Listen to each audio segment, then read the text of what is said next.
Olá, bom dia a todos. Estamos aqui para mais uma Speed Talk da Associação Empresarial do Minho. Hoje com o Miguel Guimarães. Miguel, seja bem-vindo a Bom esta, dia. esta Speed Talk para partilhar connosco aqui informações interessantes sobre este tema que está realmente a criar aqui muita curiosidade, não é? A análise de custos 4.0, como a tecnologia está a redefinir a gestão empresarial. Portanto, vamos lá traduzir isto por miúdos e perceber aqui como realmente é que a tecnologia está a interferir aqui e a redefinir a gestão empresarial. Portanto, passo a palavra ao Miguel agora para nos falar Sim, sobre este tema. muito bem. Muito obrigado, Angélica, e desde já agradecer o convite à Associação Empresarial do Minho por este Speed Talk, que eu estou super motivado. Acho que já tenho visto alguns e acho que é efetivamente interessante. O desafio é efetivamente partilhar know-how em tão pouco tempo, mas vou fazer aqui o meu melhor e abrindo já a oportunidade para fazer algum tipo de follow-up que venha no seguimento. Só explicar aqui um bocadinho a logística.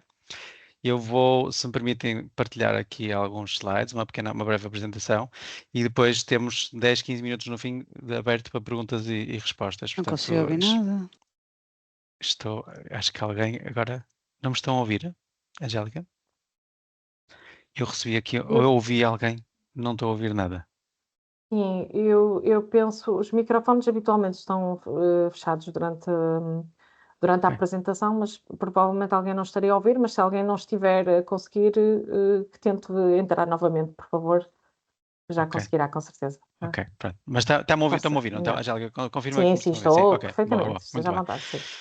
Pronto, então vamos arrancar aqui com alguns slides que eu vos trouxe, gostava de partilhar convosco. Se calhar começar por me apresentar muito rapidamente. Nascido e criado no Porto, formado em Gestão de Engenharia Industrial na Faculdade de Engenharia do Porto.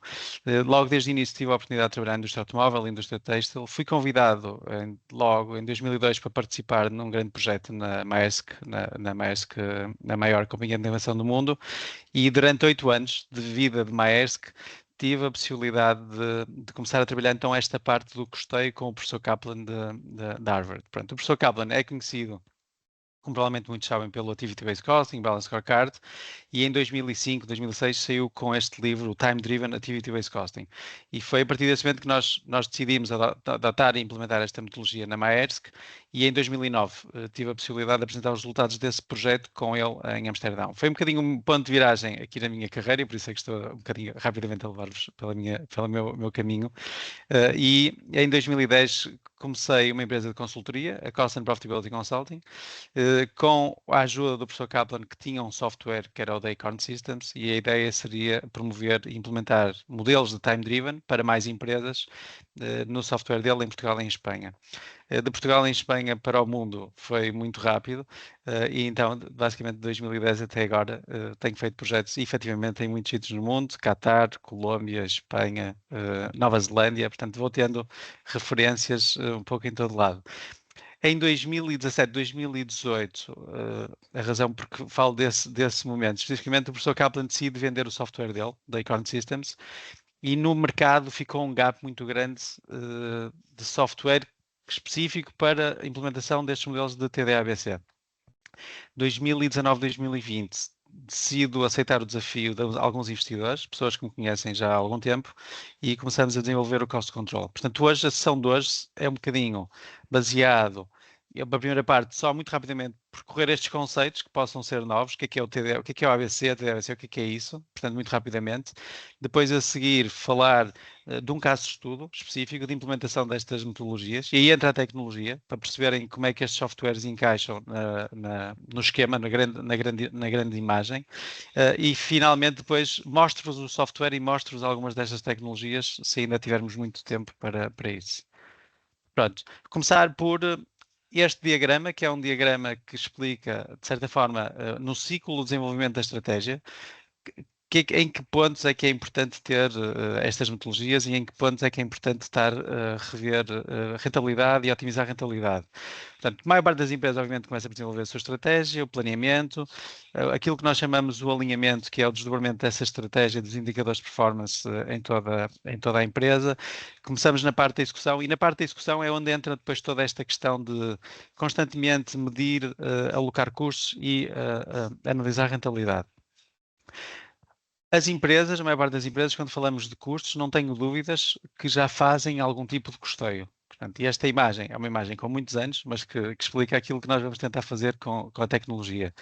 A maior parte das empresas tem um ERP, consegue trazer o custo das operações, custo de hora máquina, custo de hora homem, matérias-primas, conseguimos, de alguma forma, alocar custos ao produto. O desafio começa quando nós temos de repartir custos de outros departamentos, departamento de compras, nosso departamento de logística, marketing, vendas, onde temos de começar a definir regras de como é que queremos repartir estes custos para o produto, para o cliente.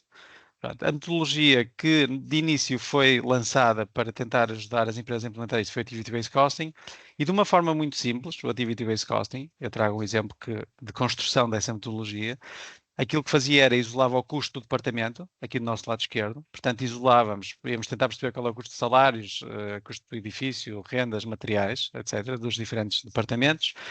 Fazíamos um estudo das atividades, quais são as principais atividades de cada departamento, e neste caso o processamento de encomendas, recepção de ordens de compra, faturação de clientes, e numa primeira repartição, iríamos repartir por tempo, ok? Aqui neste caso estamos a definir que o processamento de encomendas demora 70% do tempo, a recepção de ordens de conta 10, 20. Portanto, os 567 seriam alocados às atividades nesta percentagem. Numa segunda etapa, identificamos as quantidades de encomendas, ordens de compra e faturas e fazemos um cálculo unitário. E a partir daí, deste cálculo unitário, eu tenho dois clientes, o meu cliente A e o meu cliente B, com exatamente o mesmo volume de vendas, 400 mil, mas sabendo como é que cada cliente consome destas atividades, portanto 40 mil encomendas, 1000 ordens de compra, 2000, consigo repartir o custo na relação do driver, da atividade. Okay? Isto gera uma determinada rentabilidade. E explico-vos este exemplo por uma razão muito simples. Muitas empresas hoje em dia, onde nós vamos, ainda fazem um custeio para esses outros departamentos grosseiro, ou seja, pegam no custo e dividem por vendas. Se fizessem isto, neste caso que nós estávamos aqui a falar, a rentabilidade era igual e positiva no cliente A e no cliente B. Esta metodologia de Activity-Based Costing, para as empresas que decidiram começar a implementar, já começa a ser um refinar de repartição de custos e vemos claramente que a visão de rentabilidade muda drasticamente. O nosso cliente A é negativo e o nosso cliente B é positivo. Portanto, e houve muitas empresas dos anos 80 até 2010, 2015 que decidiram implementar Activity-Based Costing. Qual é o desafio do Activity-Based Costing? Ele é ávido em termos de dados, ele é dependente, muitas vezes, de estimativa de tempos e percentagens das equipas, e, portanto, todos os meses, se eu quiser estar a fazer a repartição de custos, estou dependente de dados das pessoas. Portanto, teria de ir de departamento a departamento, recolher esta informação e carregar. Os projetos eram demorados e quanto mais nível de detalhe eu quisesse dar às atividades, mais complexo tornava o modelo. Pronto. E essa foi, eu diria que estas dificuldades da metodologia Activity-Based Costing foram a necessidade para a evolução do time-driven. O time-driven, o professor Kaplan e o Steven Anderson, que foram os pais aqui desta metodologia, simplificam a dizer que podemos construir em qualquer empresa respondendo a estas duas perguntas fundamentais. Portanto, quanto custa fornecer capacidade de recursos e qual é a capacidade necessária para cada atividade, para cada produto, para cada cliente. E desenvolvemos esta metodologia de uma forma muito simples, em 5 etapas, que vos vou percorrer também muito rapidamente. Primeira etapa de fazermos um cálculo do custo por minuto, que tem uma nuance interessante e importante em relação ao Activity-Based Costing, a metodologia anterior. A segunda etapa, começamos então a diferenciar em termos de metodologia, porque vamos fazer uma análise de processos e atividades, e juntamente com esta segunda etapa vamos fazer uma estimativa de tempo por processo e atividade. A quarta etapa, vamos começar a construir umas equações que numa primeira abordagem parece algo muito complexo, mas não é. Depois já explico no exemplo. E finalmente começamos a construir o nosso reporting e a analisar os resultados. Portanto, nestas etapas, a primeira etapa, o tal cálculo de custo por minuto, aquilo que vamos fazer relativamente diferente em relação à anterior é vamos dividir o custo do departamento da capacidade pela capacidade prática. E nesta capacidade prática, aquilo que nós vamos estar a fazer é tirar o tempo não produtivo. Ou seja, o que é tempo não produtivo? Eu contrato uma pessoa para estar das 9 às 6, mas sei que há sempre pausas. Há pausa do almoço, há pausa da manhã, pausa da tarde, e portanto vamos tirar esse tempo, esse tempo aos minutos disponíveis. Isto vai nos dar, por um lado, um custo por minuto que será ligeiramente superior se eu dividisse o custo total pelos minutos totais, e ao mesmo tempo vai-me dar uma indicação de capacidade que eu tenho departamento a departamento, de capacidade efetivamente disponível para fazer as suas atividades. De seguida, fazemos o tal estudo dos mapas de processo. A maior parte das empresas, para efeitos de qualidade e ISO, já tem mapas de processo. Portanto, muitas vezes, quando chegamos às empresas, vamos construir em cima desses mapas de processo, e aquilo que vamos tentar captar diferente para efeitos de metodologia é aquilo que eu chamo os IFs, os X. Portanto, às vezes estamos a fazer estas entrevistas com as pessoas e as pessoas, depende disto, depende daquilo. Portanto, nós, neste mapa de processo que eu trouxe como um exemplo muito simples, estamos a receber encomendas. Cada encomenda que eu recebo demora 2 minutos, e a seguir começamos então a perceber o que é que pode fazer variar a encomenda 1. Portanto, e vamos supor que esta encomenda 1 não tem um cliente, não é ainda de um cliente existente no sistema. Isto obriga-nos a criar esse cliente, e temos aqui algumas atividades auxiliares: recolher informação, submeter para o nosso departamento financeiro e criar a conta no sistema. 5 minutos, ok? Vamos dizer que isto demora 5 minutos. Encomenda número 2, 2 minutos. O cliente já existe, neste caso, nesta encomenda número 2, mas ele está-me a pedir 10 produtos, e destes 10 produtos ou destes 10 serviços, há um que ainda não tem uma cotação, não tem um preço. Então entramos aqui no subprocesso de preparação de proposta ou de cotação desse produto. E depois, mais uma vez, entramos aqui numa série de ifs que para efeitos, basicamente identificamos a necessidade, se já existe em stock ou não, se contactar um fornecedor ou não. Portanto, basicamente é um mapa de processo que vai captar o X. A terceira encomenda, vamos dizer, encomenda número 3, recebe a encomenda, é um cliente existente, todos os produtos têm cotação, e depois identifiquei, para inserir esta encomenda no sistema, vou demorar 2 minutos por linha, por produto. Okay? E finalmente vou conseguir confirmar a encomenda para o meu armazém, e depois o armazém há de ter os seus processos e atividades. Porquê explicar este mapa de processo desta forma? Nós vamos estar a querer recolher, por um lado, os tempos, qual é o tempo médio para cada uma destas atividades, e identificamos também quais são os drivers, que dados é que eu vou precisar para correr o meu modelo de custeio. E na quarta etapa, que eu diria que é o secret sauce desta metodologia, nós vamos construir uma equação que vai estar a ler dos dados transacionais. Portanto, o interessante do time driven, em comparação com o activity-based costing, no activity-based costing eu estou a empurrar custos na totalidade através de atividades e através de drivers. No time driven, todos os meses eu reconheço que vou ter diferentes transações, mais ou menos encomendas tipo A, B ou C, e a partir desses dados transacionais eu vou ter aqui esta equação que vai ler as características encomenda a encomenda, vai estimar tempo e vai calcular o tempo por minuto, e é esse o custo que é repartido de cliente a cliente, encomenda a encomenda, produto a produto. Portanto, isto é muito diferente do activity-based costing. No activity-based costing eu empurro os custos, desta forma. No time-driven eu estou a calcular o custo de minuto, e conforme os minutos que são consumidos, eu vou repartir esses custos nas diferentes dimensões. Okay? E isto é de tal forma diferente que, em termos de reporting, uma das coisas que nós conseguimos obter destas metodologias que não temos no activity-based costing é, por exemplo, a questão da capacidade utilizada e não utilizada. Eu tenho o meu departamento com as 28 pessoas com X minutos disponíveis, neste caso com 2.520 minutos disponíveis, e das transações que executei naquele período, eu vou conseguir perceber qual foram os minutos e qual foi o custo consumido.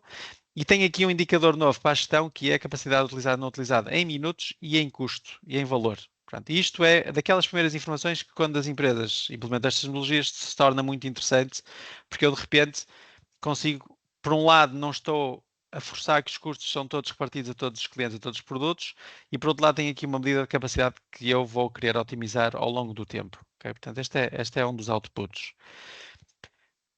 Para tentar resumir aquilo que nós estamos a construir nas metodologias e como é que estes modelos são construídos, temos, obviamente, despesas e custos que são lançados todos os meses no nosso ERP.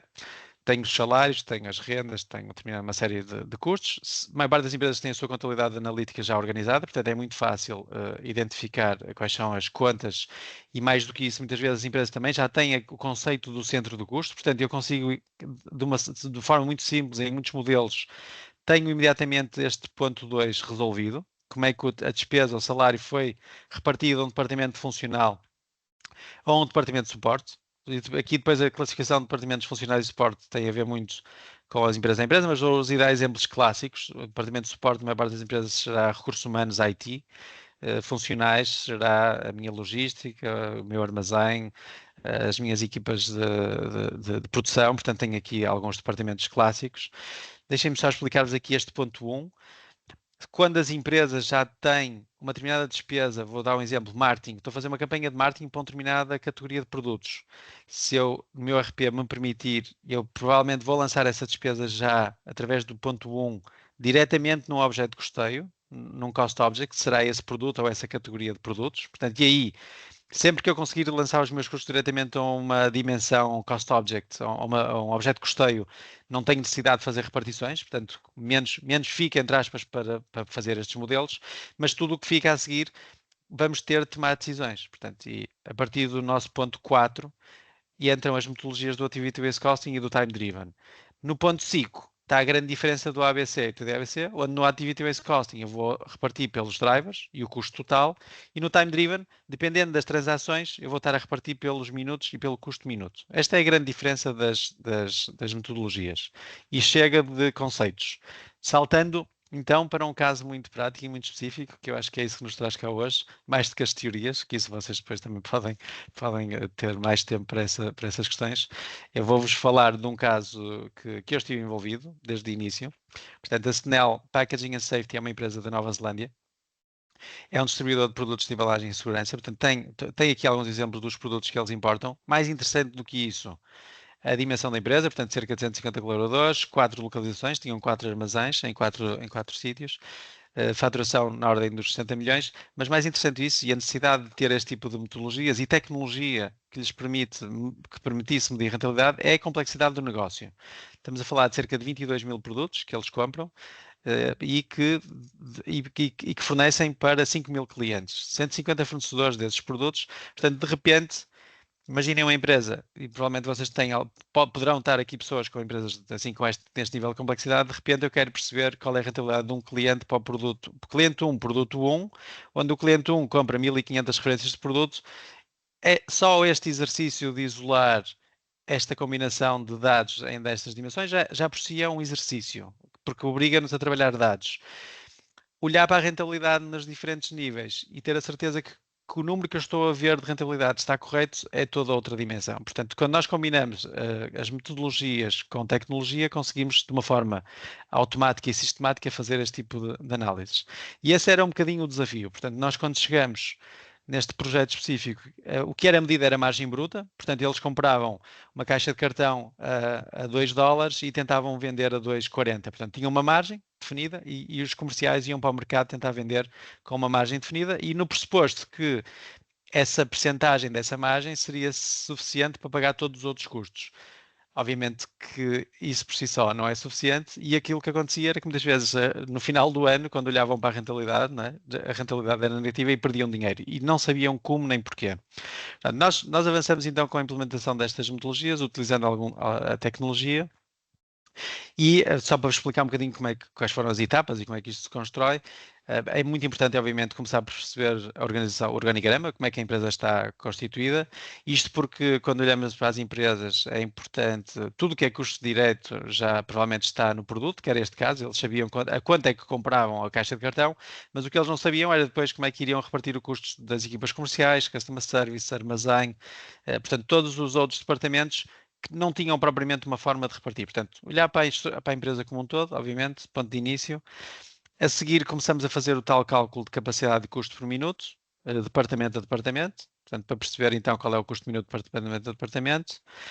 A seguir, começamos a recolher dados transacionais e financeiros, e eu diria que este é o ponto mais difícil em qualquer projeto, porque as empresas têm diferentes RPs, têm diferentes sistemas, podem ter um CRM, podem ter um AWS, podem ter uma panóplia de dados, e neste momento inicial é importante perceber que dados existem, do ponto de vista das equações. Ou seja, do ponto de vista, se eu quiser implementar um time driven, eu vou precisar de dados porque eu quero que isto seja automático, eu não quero que isto seja dependente de pessoas.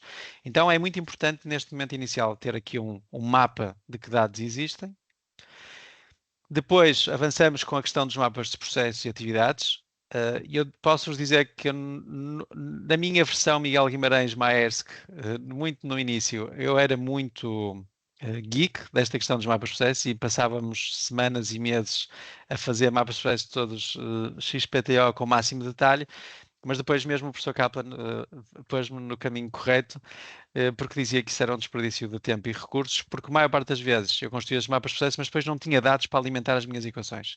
Hoje em dia fazemos workshops, sessões muito simples com as equipas, muitas vezes até com o diretor de uma equipa, e através dessa reunião, eu diria, 1, 2 horas, conseguimos captar quais são as principais atividades, quais são os principais ifs e que dados é que eu vou precisar para alimentar as minhas equações. E foi isso que nós fizemos neste caso. Em termos de resultados, só para vocês perceberem o que é o antes e o depois, a diferença. A Snell media rentabilidade através na intranet tinha um relatório que podiam filtrar pelo cliente e podiam ver qual era o valor de vendas, período a período. Aqui estamos a mostrar de janeiro a junho. Qual era a margem bruta em valor e qual era a margem bruta em percentagem.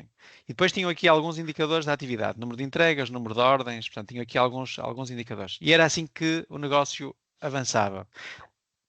Depois da implementação do Time Driven e deste projeto, um dos primeiros grandes ganhos está no desdobramento da demonstração dos resultados, portanto, conseguimos dar-lhes muito mais detalhe. E às vezes pensamos que nestes projetos estamos só a focar nesta parte do custeio, não. Nós temos esta possibilidade depois também de desdobrar com muito mais detalhe aquilo que é a demonstração de resultados, nas componentes daquilo que são as vendas, custos diretos e depois, obviamente, na questão das atividades. E este PNL é isso que está a fazer. Ficamos surpreendidos com o nível de detalhe que eles precisavam aqui. E além do nível de detalhe, algumas rúbricas que eles não trabalhavam, por exemplo, o frete, este freight, era um custo que estava como um custo indireto e que não era repartido ao cliente ou ao produto, e que nós, de uma forma muito simples, com alguns dados que eles já tinham, conseguimos trazer isto para contribuição da margem bruta. Portanto, só este exercício já altera totalmente a visão que eles tinham de margem bruta dos clientes. Depois, alguns dos relatórios mais clássicos que eu gostava de partilhar. Este é o conceito da Whale Curve. Neste gráfico, aquilo que nós estamos a mostrar é em X, aqui na nossa linha do X, da horizontal, temos os clientes, na vertical temos o valor de rentabilidade de cliente, net profit, ok? Estamos a falar já depois destas metodologias implementadas. E esta curva o que está a dizer é, se eu adicionasse rentabilidade de cliente a cliente do meu melhor cliente para o meu pior cliente, essa margem de contribuição acumulada de rentabilidade gera uma curva deste género, que parece uma baleia, por isso é que se chama Whale Curve, onde 20 a 30% dos meus clientes mais rentáveis põem-me aqui num pico de rentabilidade. Tenho uma série de clientes que são break-even e depois tenho alguns clientes que me fazem perder rentabilidade. Portanto, aqui neste exercício o que eu estou a dizer é a rentabilidade deste período está aqui na linha dos 300 mil, mas se conseguirmos otimizar os negativos pelo menos para zero, nós conseguíamos ter uma rentabilidade de 600 mil. Okay? Portanto, e isto é no início, isto foi no início, alguns resultados do início, e só para vocês terem noção do impacto que este tipo de relatórios têm, eles passaram de uma rentabilidade de 3 para 12 muito rapidamente, só otimizando os negativos para zero, nem é os negativos para rentabilidade, portanto, porque não tinham insights suficientes para perceber onde é que estavam a ganhar ou a perder dinheiro. Este é um dos relatórios clássicos. Dar aqui mais um ou outro exemplo. Este é um exemplo da aplicação prática no output. Portanto, depois de termos os relatórios, o que é que nós fizemos? Vamos medir a rentabilidade. Mais uma vez, estamos ainda na Customer Profitability, portanto, olhar para a rentabilidade por cliente. Este dashboard, este reporting que nós estamos a mostrar aqui do lado direito, com estas cores todas bonitinhas, o que é que isto tem? O tamanho do quadrado é o volume de vendas, cliente a cliente. Portanto, este é o meu melhor cliente e também é o mais rentável. E depois a seguir, este é o meu segundo melhor cliente, também é rentável. Mas reparem o que é que acontece aqui. No top 20, eu tenho aqui um que é vermelho. Portanto, e destaca-se logo. E, portanto, aquilo que nós fomos tentar perceber foi qual era o problema deste cliente. Criamos uma demonstração de resultados, fizemos o desdobramento do cliente nos diferentes produtos, nos diferentes envios. Portanto, fizemos uma análise detalhada e identificamos algo que eles também já sabiam no momento de partida. Portanto, isto era um cliente com 52 pontos de entrega. O contrato foi negociado e fechado há 3 anos sem valores mínimos por encomenda. Portanto, e qualquer loja podia fazer qualquer encomenda com 24 horas de entrega. e o mais dramático deste contrato é que o frete é gratuito. Portanto, eles estavam a competir, estavam a tentar ganhar este cliente de outra empresa com quem competiam, e a forma de entrarem foi oferecer o frete. Foi o maior erro que eles puderam fazer obviamente este cliente era negativo.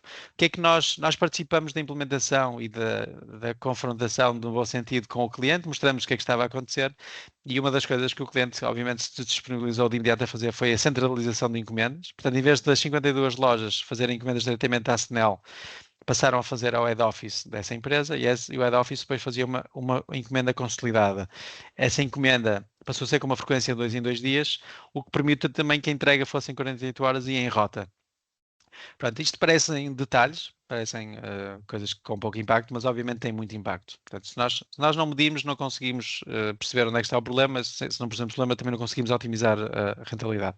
Este é um dos exemplos. O segundo exemplo, também ainda nesta imagem, a Senel historicamente foi crescendo, sempre teve algumas pequenas empresas que compravam um par de botas, no ridículo, né? Por ridículo. Estou a ser exagerado, mas se calhar compravam 5 ou 10 pares de botas e isso é um cliente. O que é que acontecia? Estes micro clientes tinham exatamente o mesmo cost to serve dos outros, porque continuavam a ter um comercial, continuavam a ter a possibilidade de contactar o customer service, tinham todos os processos, obviamente, na parte de armazém, nas entregas, e portanto, uma das decisões que se teve aqui nestes micro, que são para cerca de 400 destes micro clientes, quase todos negativos, foi exigido que a partir de uma determinada data todas as encomendas fossem feitas via online, portanto deixavam de ter algum custo nessa questão do customer service e do comercial, e tentou-se otimizar se a encomenda fosse abaixo de um determinado valor, haver aqui alguns handling fees e começar a cobrar o frete. Okay? O que aconteceu? Dos 400 perderam quase 200, mas na realidade não perderam. Deixaram foi de perder dinheiro na rentabilidade e libertaram recursos para se focarem em contas que se calhar interessam mais. Pronto, e esta é outra das iniciativas que eu tive a possibilidade de participar e ver com resultados significativos. Deixa-me só agora pensar. Desculpem. E também, só para o último relatório, como exemplo, a análise de capacidade. Portanto, no Time Driven, uma das coisas que nós temos é medimos a capacidade de departamento a departamento e depois destas transações consigo perceber o que é que foi consumido. Isto é um exemplo de uma só atividade, na questão do Customer Service, na questão das encomendas, e temos aqui um gráfico muito simpático que vai nos mostrando como é que a nossa capacidade deste departamento está a ser consumida. Obviamente, há mínimos. E obviamente depois empresa a empresa vamos ter picos de atividade. Eu se calhar tenho a minha empresa dimensionada para 10 pessoas e já sei que se calhar em julho e agosto preciso de 5. Mas pela dificuldade ou pela especificidade da função não consigo estar, é impossível estar a tirar pessoas durante 2 meses e voltar a pôr. Portanto, é muito importante perceber qual é a capacidade e se há aqui a possibilidade de otimizar essa capacidade. Este relatório de capacidade também mede muito a eficiência e a eficácia do nosso modelo de TDAVC. O que é que eu quero dizer com isso? Quando nós nas equações e nas atividades perguntamos os tempos, e eu disse-vos que hoje em dia fazemos algo muito baseado na média, porque basicamente estamos a tentar afinar o nosso modelo de custeio, essas médias também permitem, se calhar, a pessoa para se proteger, está a sentir que vai ser medida, se para proteger, vamos supor, em vez de 2 minutos, põe 20 minutos por ordem. E em vez de 2 minutos por produto, põe 20 minutos por produto. O que isso ia dar era que a nossa capacidade neste relatório estaria nos 200 ou 300%. E nós sabemos que isso não é verdade. Portanto, este relatório de capacidade também muitas vezes serve para nos autocorrigir do ponto de vista de metodologia. Saltando para aqui um bocadinho mais para a tecnologia, para vocês perceberem qual é o papel da tecnologia na questão do custeio 4.0. Portanto, falamos muito de metodologias, falamos muito de resultados. Isto tudo está assente, obviamente, em dados, nos ERPs das empresas. Não faz sentido implementar estas metodologias em empresas que não tenham pelo menos um ERP, que não tenham alguns dados. Em cima dos dados, como vos falei, muitas vezes é preciso fazer aqui alguns processos de extração, limpeza, alinhamento. Coisas tão simples como no meu RP, se calhar, e eu, Miguel Guimarães, sou o cliente ID 1, mas no CRM, se calhar, sou o cliente ID 100. Se eu extrair IDs e quiser alinhar esses IDs para alimentar no software que venha a seguir, preciso, obviamente, de alinhar esses dados. Portanto, há aqui alguns processos de ETL. E depois temos as tais ferramentas, que eu vos vou mostrar também de seguida, se ainda tiver algum tempo, acho que sim. As ferramentas que existem em cima destes sistemas e que nos dão a flexibilidade de poder construir modelos A, B ou C, fazer simulações, e que são softwares que têm exatamente esse papel e que não substituem o ERP. Obviamente o ERP é obrigatório, porque é o que registra as transações e os custos. Estas ferramentas tipo Cost Control e outras permitem-se fazer, ter aqui mais flexibilidade de construção de modelos e medir rentabilidade com muito mais detalhe e aplicando estas metodologias. E por último, as empresas depois, estas ferramentas por si só são fraquinhas do ponto de vista de relatórios e dashboarding, e a maior parte das empresas já tem ferramentas de BI, Power BI, Tableau, ClickView, portanto o processo natural depois o resultado é integrado em alguns relatórios, algumas ferramentas de Business Intelligence que já existam nas empresas.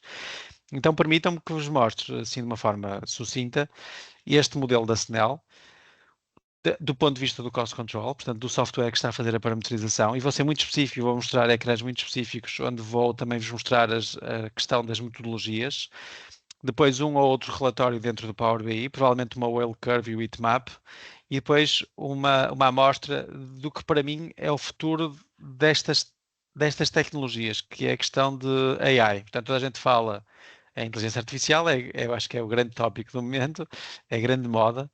Eu vou-vos mostrar por A mais B que efetivamente com estas ferramentas num futuro próximo nós vamos conseguir fazer muitas coisas sem humanos do ponto de vista da análise. Eu próprio sou surpreendido constantemente. Eu tenho alguma experiência nestes relatórios e na parte final e na análise de resultados, mas torna-se complexa porque é multidimensional e tem muitos dados.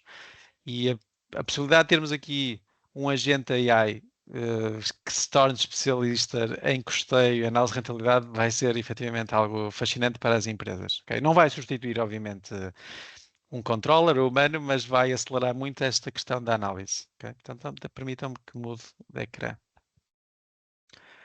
Pronto, vou começar por falar, pronto, Cost Control, muito rapidamente, uma ferramenta na cloud, e isso é a parte interessante, não obriga uma instalação, está num servidor.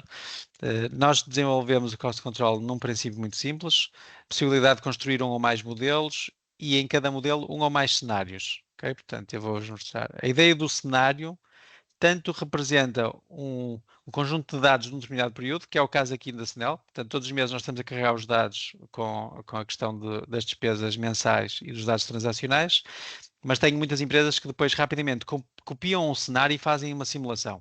Okay? Portanto, vamos supor, eu estou a construir um modelo baseado em dados históricos, mas depois quero fazer o meu budgeting, planning, forecasting, quero fazer o meu planeamento do próximo ano, onde quero simular alterações de preço, quero alterar alterações em termos de custos, custos com pessoal, custos com rendas, etc.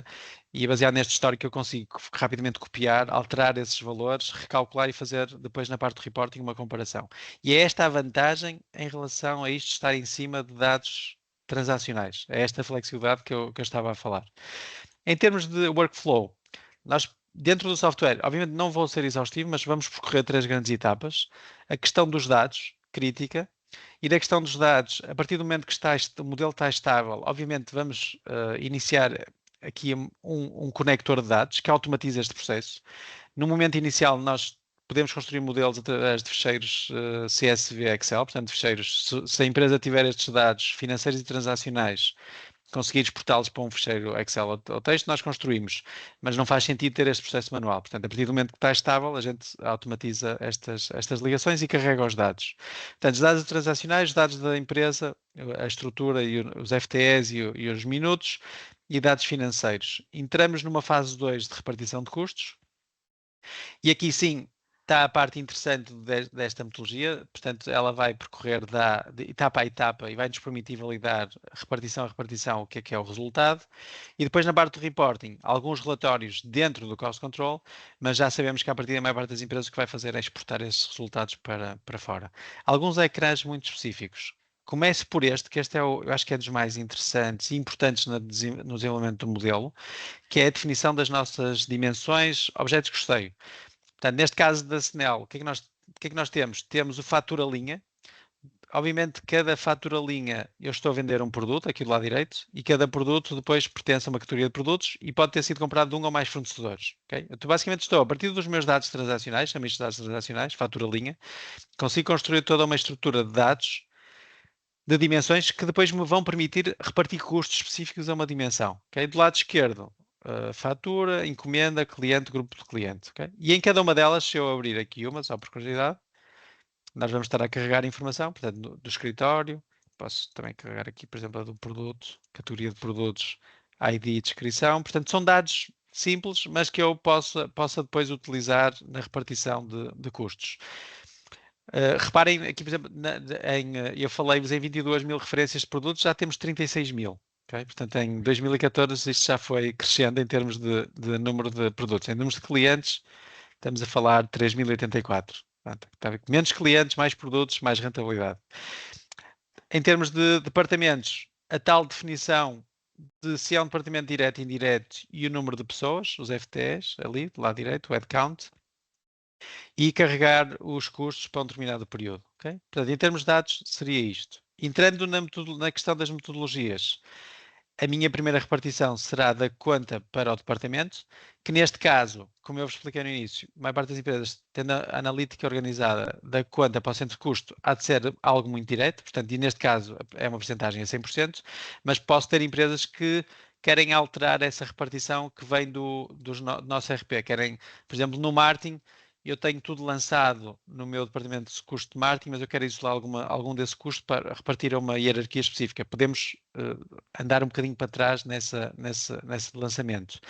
Em qualquer uma das minhas repartições no software temos uma onde definimos a regra, uma de cálculo, para ter um histórico de quem fez o que e quando, e para mim é mais interessante e diferente de outros softwares, eu já passei por muitos softwares de custeio, tenho esta visão de o que é o meu custo, o que é o meu valor inicial na conta, se foi ou não repartido, qual é o valor depois desta primeira repartição por departamento, a ligação da conta com o departamento, e depois eu acho que uma das que também é interessante é esta questão do Sankey. Portanto, no Sankey eu ter uma noção visual do impacto de repartição. E depois este Sankey vai existir em todas as repartições. Neste caso, estamos a falar de uma determinada tipo de despesa para os departamentos. Okay? Aí, havendo tal ligação de conta com centro de custo, já se sabia. Mas depois nas outras, este sangue aqui vai ser muito interessante para validação e quase um sign-off, aquilo que eu chamo um sign-off da direção da repartição desse custo. Portanto, muito rapidamente, para os indiretos, temos uma repartição de indiretos para indiretos, temos essa possibilidade de fazer essa repartição. E aqui salto diretamente para o Sank aqui, para vos explicar que, basicamente, definimos alguns departamentos indiretos, estamos a puxar alguns desses custos para os nossos diretos, definimos as atividades, as principais atividades por departamento, fazemos a ligação das atividades com os departamentos, e aqui vou focar num, para depois ser mais simples explicar a repartição a seguir. No Customer Service de Oakland tenho duas principais atividades, a gestão de encomendas e a gestão de devoluções. E, portanto, aqui mais uma vez nos resultados é isso que nós estamos a ver. Estamos a ver o custo a passar. E na quarta repartição das atividades para as dimensões entra então o time driven. Ok? E, por exemplo, na minha equação de gestão de encomendas, aquilo que nós estamos a dizer é através dos tais ifs. O meu primeiro if é isolar das transações que a pessoa do Customer Service é de Oakland. O meu segundo if está a perguntar se é uma encomenda de internet e se for de internet, então 0 minutos. Se não for de internet, esta lógica será 4 minutos mais 30 segundos por linha de encomenda. Okay? Muito parecido com aquilo que nós tivemos a ver no nosso exercício. Pronto, e como podem ver, aqui para baixo, se calhar umas mais ou menos complexas, mas todas têm regras e todas estão a ler dos nossos dados transacionais para fazer essa repartição. Saltando para o nosso reporting. Obviamente, aquilo que nós conseguimos fazer é definir uma estrutura muito mais detalhada da que temos hoje. Além de ser mais detalhada, permite-nos definir diferentes níveis de margem e definir a questão das atividades utilizando Activity-Based Costing ou Time Driven. Este PNL acabou com 100 linhas. Okay? Obviamente, quando nós estamos a tomar decisões, não vamos estar a ver 100 linhas, mas estas 100 linhas são interessantes quando eu preciso fazer um drill down e tentar identificar áreas de melhoria de rentabilidade. Vou saltar diretamente para a parte mais visual. Vou-vos mostrar a tal Whale Curve dentro do Cost Control, portanto, o exemplo da Whale Curve. Vou-vos mostrar o heatmap por cliente e vou-vos mostrar um heatmap, que este sim também é muito interessante, onde eu combino a dimensão cliente com produto. Porquê que ela é interessante? Eu aqui, por exemplo, eu estou a ver que o meu cliente C102-378 é muito rentável, mas o meu C102-378, ainda assim, dentro dos produtos, tem aqui alguns produtos que não são rentáveis. E é a partir daqui que nós começamos a isolar situações. Até o meu mais rentável, se calhar, tem produtos que não são rentáveis, ok? Então também posso otimizar. Não é só focar nos negativos, é também focar nesta combinação de dimensões. Por último, exportamos dados. E aquilo que eu vos queria mostrar para terminar aqui a minha apresentação em beleza, a questão do ChatGPT, que eu hoje de manhã tive a fazer, do zero. Portanto, e o que é que eu carreguei? Carreguei os resultados, carreguei duas tabelas, as tabelas que têm a estrutura do PNL e a dos resultados já com a repartição dos custos, e disse-lhe para construir um Profit and Loss por cliente, ao que ele muito rapidamente constrói. A seguir pedi-lhe para construir uma OL Curve com estes dados, que ele rapidamente constrói. E a seguir construí-lhe para um heatmap que ele aqui falhou um bocadinho nas cores, mas foi uma boa primeira tentativa. E depois pedi-lhe para construir um relatório, que eu não sei se isto vai dar, eu acho que isto vai dar. Pedi-lhe para construir um relatório para enviar ao meu CEO com este tipo de informação. Que eu ainda não vi, vou ver aqui convosco. Esta foi a primeira tentativa do relatório. Portanto, o que é que ele está a fazer? Eu pedi-lhe para mostrar o top 10, bottom 10, algumas imagens destes gráficos e obviamente depois provavelmente iria pedir-lhe para acrescentar texto. Portanto, isto é só para aqui, eu vou terminar aqui porque eu tenho muita curiosidade em ouvir algumas das questões. E eu acho que em termos de apresentação, eu acho que só tinha se calhar mais um ou outro slide, mas não são importantes. Eu acho que o mais importante é mesmo. Depois eu vou partilhar, obviamente, a apresentação. Isto efetivamente foi uma speed talk que me pôs aqui estressado. Mas eu estou curioso com perguntas que possam vir do vosso lado, mais do que continuar aqui a explorar isto. Portanto, penso que, resumindo, eh, porque esta questão do Gostei 4.0, tecnologia, eu acredito que daqui para a frente é impossível que as empresas continuem a fazer este tipo de relatório de uma forma muito leve, baseado só nos relatórios que vêm da contabilidade ou medir uma rentabilidade geral da empresa. Eu acho que cada vez mais vai ser importante fazer este desdobramento, esta multidimensionalidade, ter qualidade nas metodologias que escolhemos e sem este tipo de tecnologia torna-se difícil. E eu acho que é isso que eu vou tentar perceber. Nas vossas empresas, em que ponto estão e se já estão muito avançados. Tenho imensa curiosidade nesta questão da AI. Quantos de vocês é que já começaram a fazer inteligência artificial neste ponto de vista de medição de custeio, rentabilidade multidimensional? E passo a palavra então aos participantes. Obrigada, Miguel. Estava a dizer que estava um bocado estressado porque foi por ser speed, não é? Porque nós dissemos tem que ser curto, então foi por isso. Sim, Mas sim, esteve ótimo no tempo que utilizou. Eu entendo que também explicar tanta coisa em tão pouco tempo também não seja muito fácil, não é? Portanto, resumir. E agora, realmente, tal como o Miguel estava a dizer, eu gostaria de saber se alguém tem alguma questão para colocar. Aproveitar que está aqui o Miguel, aproveitar para partilhar alguma das experiências das empresas, portanto, tal como o Miguel estava a dizer, como é que fazem, não é? Em que fase é que poderão estar, ou se já utilizam a inteligência artificial aqui para esta análise mais detalhada dos dados, não sei, estejam à vontade se quiserem enviar por escrito, ou se alguém quiser ligar o microfone, aproveitar. Há aqui uma frase que o Miguel disse que eu registrei, que é muito básica, mas é interessante, que é: se não medirmos, não sabemos onde está o problema. Portanto, eu registrei esta frase porque achei muito interessante, e é verdade, não é? Nós, se não medirmos, se não tivermos consciência dos números, do que está a ser feito, de como está, não sabemos onde é que temos que atuar ou como devemos certo, atuar, não é? Portanto, certo. Eu é acho que muito importante. isto é complexo. Obviamente eu fiz aqui em 50 minutos ou 40 minutos um percurso, não é? Uma jornada, mas isto são Sim, projetos que não são numa hora, não é? Portanto, e além disso claro. envolve e obriga a que a organização esteja orientada e preparada para.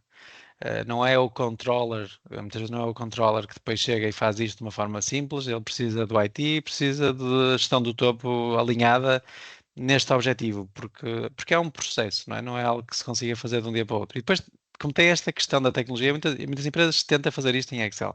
Eu não tenho nada contra o Excel. E eu próprio tentei fazer modelos em Excel. Claro, O desafio é porque depois, os tempos. quando temos milhões de transações, quando começamos a multiplicar aquelas 30.000 referências de produto por 3.000 clientes, por 10.000 linhas de faturação todos os meses, torna-se quase impossível fazer isso em Excel. E por isso Claro. que esta tecnologia passa a ser importante. Eu volto,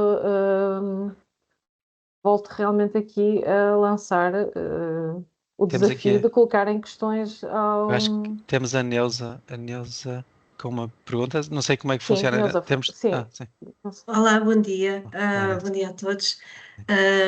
Em primeiro lugar, eu estava aqui a tentar organizar aquilo que eu ia perguntar, porque isto foi de facto muita informação em tão pouco tempo, mas quero dar-lhe os parabéns ao Obrigado, Dr. Miguel pela apresentação que fez.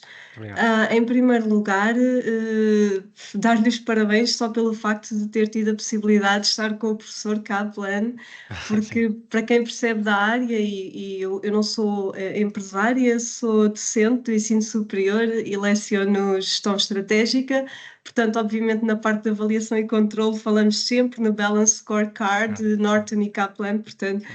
é fantástico ter tido a possibilidade de poder interagir com um guru da área. Mudou uma vida, Uh, portanto, teve impacto, mudou uma vida que eu em 2010, 2009, depois de apresentar com ele, disse, não, é isto que eu quero fazer e quero ter esta ajuda, portanto, é life-changing, não é? Portanto, sim. Espetacular mesmo.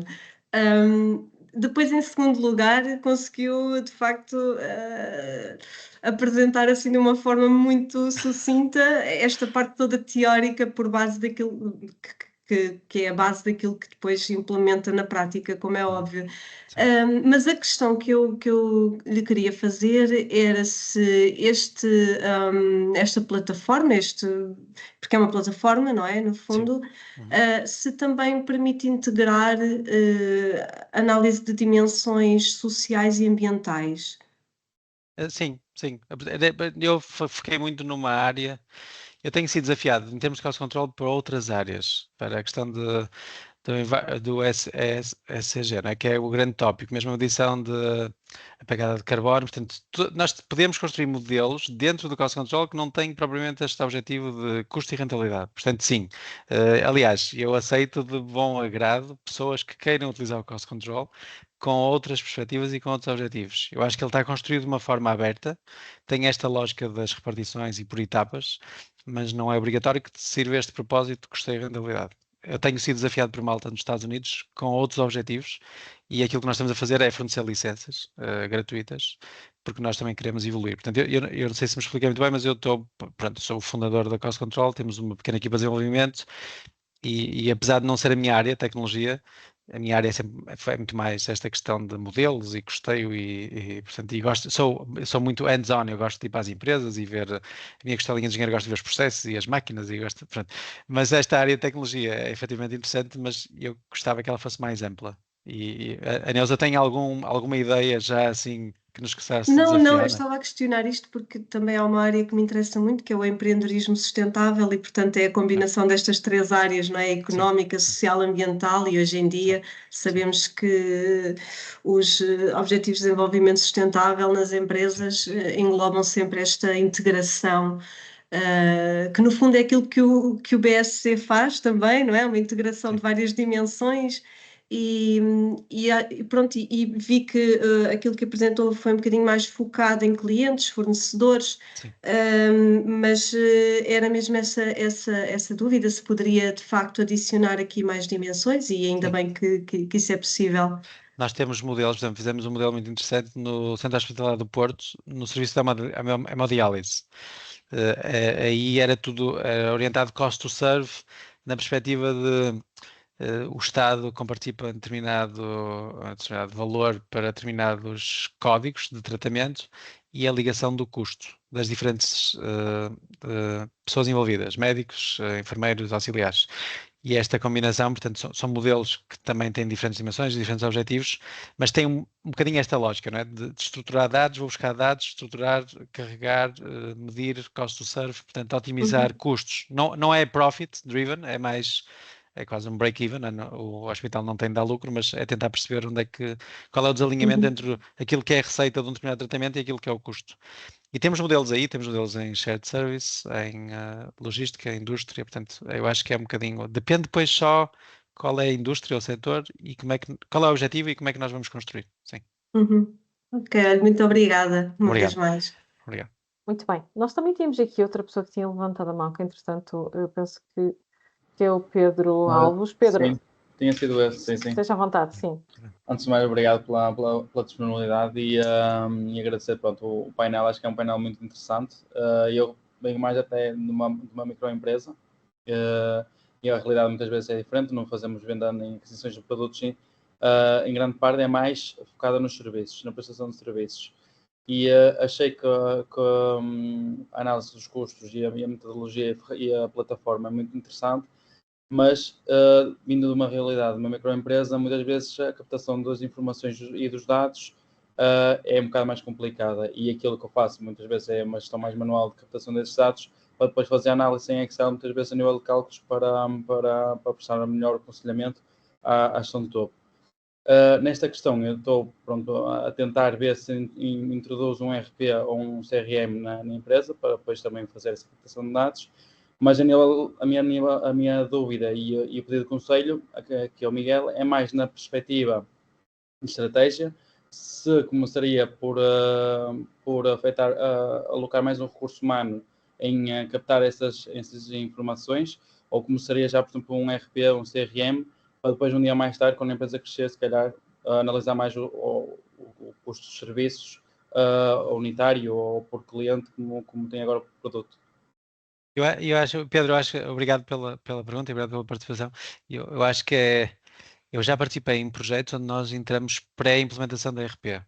Entramos no sentido de pensar de A a Z, nesta captação de processos de A a Z da empresa, que dados é que obviamente o RP por defeito tem alguns módulos que são quase obrigatórios, mas depois o que é interessante é, se nós conseguimos ter aqui um pensamento um bocadinho mais estratégico, mais a longo prazo, há de haver aqui algumas atividades nestes IFs que se calhar são dados que, se eu não pensar em incorporar logo no RP de início, depois mais tarde não os vou ter. E então às vezes entramos ou ajudamos a pensar desse ponto de vista, mesmo sendo uma microempresa. É o que o Pedro está a dizer, se calhar o Excel consegue fazer já muitas coisas.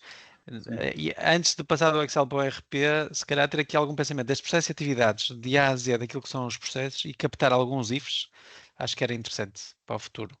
Quase como um requisito de pré-implementação do RP. Porque se avança para o RP logo direto, sem pensar nisto, depois mais tarde vai ser um bocadinho mais difícil obter esses dados. Essa tem sido um bocadinho a minha experiência, sim. Está bem, Miguel, obrigado. Obrigado, Pedro. Não sei se alguém mais quer comentar, colocar alguma questão. Penso que não. Resta-me então agradecer uma vez mais a participação do Miguel, informar a todos que a apresentação, o Miguel já o fez, mas que a apresentação que mostrou, que nos fez aqui, será enviada por e-mail para todos. A mesma contém os contactos do Miguel no fim, portanto, qualquer situação que queiram tratar ou saber sobre as vossas empresas, basta entrar em contacto com ele. Iremos também enviar um questionário de avaliação desta Speed Talk. O objetivo é, para além de percebermos o que acharam da mesma, é também recolher sugestões de outras temáticas que podem ser abordadas. E posso-lhes dizer que, em termos de próximos eventos da associação, nós somos parceiros da Moda Única, que vai acontecer amanhã, dias 26 e 27 deste mês, amanhã e depois de amanhã, na Expo Nord.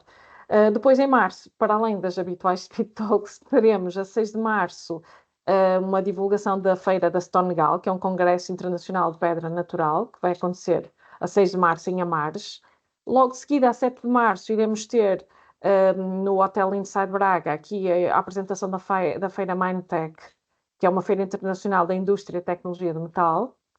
E no dia 18 de março teremos com a Abreu Advogados informação sobre inspeções tributárias, como evitar contenciosos desnecessários. Portanto, aqui diferentes temas, diferentes eventos, estes serão um pequeno almoço executivo, outros serão em diferentes horários. Mais informações poderão encontrar no nosso site ifaneminho.pt. Portanto, muito obrigada uma vez mais, Miguel. Muito obrigado. Obrigado a Foi uma todos. excelente apresentação.